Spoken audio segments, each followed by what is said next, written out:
नमस्कार साथियों, मैं अनिश कुमार शुक्ल स्वागत करता हूं आपका एग्री थिंकर्स के लर्निंग प्लेटफॉर्म पर एक बार फिर से। दोस्तों, आज की वीडियो बीएससी एग्रीकल्चर के स्टूडेंट्स के लिए मोस्ट इंपॉर्टेंट होगी, क्योंकि बीएससी एग्रीकल्चर फर्स्ट सेमेस्टर में गोरखपुर यूनिवर्सिटी में और बाकी यूनिवर्सिटीज में एक कोर्स पढ़ाया जाता है जो होता है एग्रीकल्चरल हेरिटेज। यहाँ पर एग्रीकल्चरल हेरिटेज यानी कृषि विरासत, ये गोरखपुर यूनिवर्सिटी में एग्रोनॉमी के अंतर्गत आता है, एग्रोनॉमी सब्जेक्ट के अंतर्गत। और AGR 102 गोरखपुर यूनिवर्सिटी में इसका कोर्स कोड होता है। हो सकता है आपकी यूनिवर्सिटी में दूसरे सेमेस्टर में हो दूसरा कोर्स कोड हो। तो इसके बारे में जो इसका पहला टॉपिक है एग्रीकल्चरल हेरिटेज का, उसके बारे में हम स्टडी करेंगे, ठीक है। और वो है आपका कृषि विरासत, यानी जो एग्रीकल्चरल हेरिटेज है, कृषि विरासत का परिचय, यानी इंट्रोडक्शन टू एग्रीकल्चरल हेरिटेज, ये है आपका पहला टॉपिक। इसको आज हम डिस्कस करेंगे अच्छी तरह से।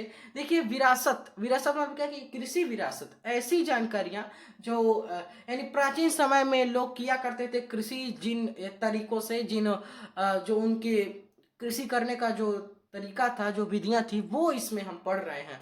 तो यहाँ पर लिखा हुआ है डेफिनेशन, कृषि का वह ज्ञान जो हमें पूर्वजों द्वारा प्राप्त होता है, ठीक है, उसे कृषि विरासत कहते हैं। कृषि एंड एग्रीकल्चर का ऐसा नॉलेज, ऐसा ज्ञान जो हमें फोर फादर्स यानी हमारे पूर्वजों द्वारा हमें कृषि का ज्ञान मिलता है, उसको बोलते हैं कृषि विरासत। कृषि विरासत प्राचीन भारत में अपनाए गए मूल्यों, कृषि विरासत क्या, प्राचीन भारत जो आपका एंशियंट इंडिया था, उसमें अपनाए गए मूल्यों, पारंपरिक कृषि प्रक्रियाओं, पद्धतियों को दर्शाती है। वर्तमान कृषि प्रणाली के लिए अधिक प्रासंगिक क्या, उसे मिलती जुलती है।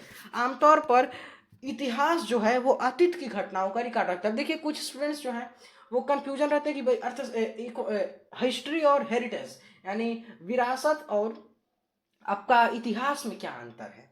तो इतिहास क्या करता है, जो पास्ट में, इसको देखिए आप एक लाइन में कर सकते हैं, रिकॉर्ड ऑफ पास्ट, ठीक है, यानी पास्ट की घटनाओं का रिकॉर्ड जो है, निरंतर रिकॉर्ड है, वो आपका इतिहास में है, ठीक है।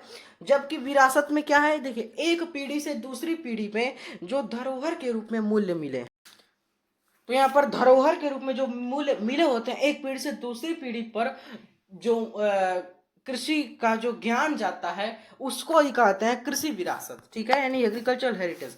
अब इसके ऑब्जेक्टिव्स देख लीजिए, कृषि विरासत का उद्देश्य, ऑब्जेक्टिव्स ऑफ एग्रीकल्चरल हेरिटेज।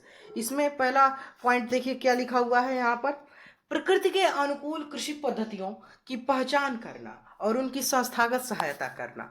दूसरा है राजस्व आधारित खेती के संरक्षण और प्रबंधन के लिए स्थानीय कृषि समुदायों का विकास।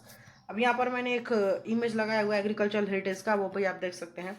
चलिए आगे चलते हैं। यहाँ पर देखिए, जैव विविधता, अब अगला यहाँ पर पॉइंट है, जैव विविधता यानी बायोडाइवर्सिटी और पारंपरिक ज्ञान के क्षरण या नुकसान के जोखिम को कम करना, ठीक है। फिर है आपका जैव विविधता और प्राकृतिक संसाधन नेचुरल रिसोर्सेज जो है, उनके क्षरण और सतत उपयोग को मजबूत करना।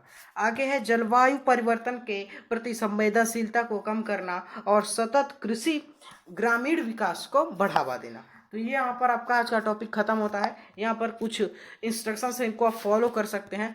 और आपको इसका PDF चाहिए, उसके लिए आप ज्वाइन करेंगे टेलीग्राम चैनल, लिंक दिया हुआ है डिस्क्रिप्शन सेक्शन में सबसे ऊपर ही। वहीं पर व्हाट्सएप ग्रुप का लिंक है, उसको भी आप ज्वाइन करेंगे। वहाँ से अपनी क्वेरीज जो है हमसे पूछ कर आप सॉल्व कर सकते हैं। अब देखते हैं हम अगले टॉपिक को, मिलते हैं कल 3 जून को अगले वीडियो में। आपकी तैयारी एकदम अच्छे तरीके से हमारे चैनल पर करा दी जाएगी, वो भी टाइम से पहले विथ, देखिए ये जो कंटेंट है ऐसे ही अच्छे कंटेंट के साथ आपकी तैयारी करा दी जाएगी। चूँकि ये मेरा ही नोट्स है फर्स्ट सेमेस्टर का, तो ऐसे ही हम आपको तैयारी करा देंगे। आपको सिर्फ करना ही है कि एग्रीथिंकर्स के साथ जुड़े रहना है, और आपको किसी और चैनल पर भटकने की ज़रूरत नहीं पड़ेगी, सिर्फ आपको यहाँ पर जो है जुड़े रहना है, ठीक है। तो मिलते हैं किसी नेक्स्ट नॉलेजेबल वीडियो में, तब तक के लिए एग्रीथिंकर्स के साथ जुड़े रहें। Thanks for watching, have a nice day, take care.